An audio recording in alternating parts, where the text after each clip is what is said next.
Would you believe one of the most emotional horror films ever made came out 90 years ago? That's right.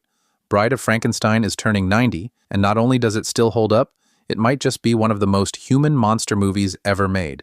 Directed by James Whale and starring Boris Karloff and Elsa Lanchester, this sequel goes deeper, darker, and surprisingly more tender than the original. We're talking gothic castles, stormy nights, mad science, and one of the most tragic love stories in monster history. Stick around, because this classic has more depth than most modern blockbusters, and one line from the monster still hits harder today than ever. Bride of Frankenstein opens on a stormy night with Lord Byron and Percy Shelley praising Mary Shelley's chilling tale, until Mary drops the bomb. That wasn't the end at all. We return to the smoldering windmill where the monster survives the flames and begins a new chapter, one filled with rejection, rage, and a desperate search for connection. Meanwhile, Dr. Frankenstein is recovering from his brush with death and trying to leave it all behind, until a new madman enters the scene, Dr. Pretorius. He's eccentric, unhinged, and obsessed with creating life, no matter the cost. Together, they conspire to build a mate for the monster. But love, as we'll see, isn't something you can stitch together in a lab. Let's talk about what makes this film so timeless. This movie nails the tone, balancing horror, tragedy, and dark comedy without ever losing its emotional core. From the very first scene, you feel like you're inside a haunted painting, shadows stretching across stone walls, lightning crashing outside a crooked tower. Boris Karloff returns as the monster and gives a performance that's equal parts terrifying and tender. Yes, he speaks, and his words cut deeper than most scripts today. His line, "I love dead, hate living." That's not just spooky, that's devastating. Elsa Lanchester is unforgettable, first as Mary Shelley, then as the bride. Even with only a few minutes of screen time, her wide-eyed hisses and jagged movements turned her into a pop culture legend. Fun trivia: her towering hair was inspired by Egyptian Queen Nefertiti, and the little people in jars, those were optical effects done without computers, just pure ingenuity and camera trickery. Oh, that's amazing. And then there's Pretorius, played by Ernest Thesiger like he's having the time of his life in a graveyard. He drinks gin with corpses, grows homunculi in bell jars, and somehow makes every scene feel like a twisted dinner party.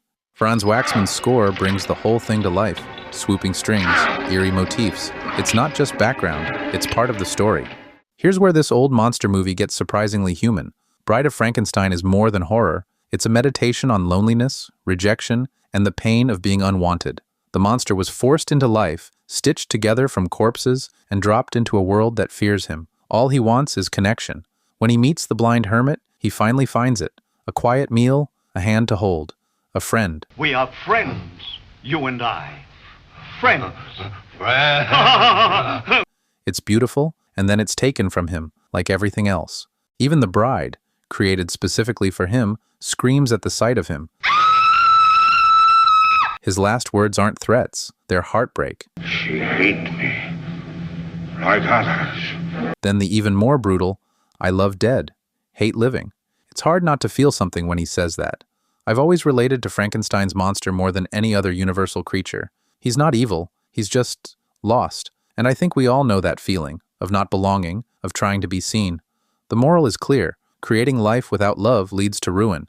Pretorius plays God for ego, Frankenstein for curiosity, but it's the monster, the so-called monster, who shows the most empathy.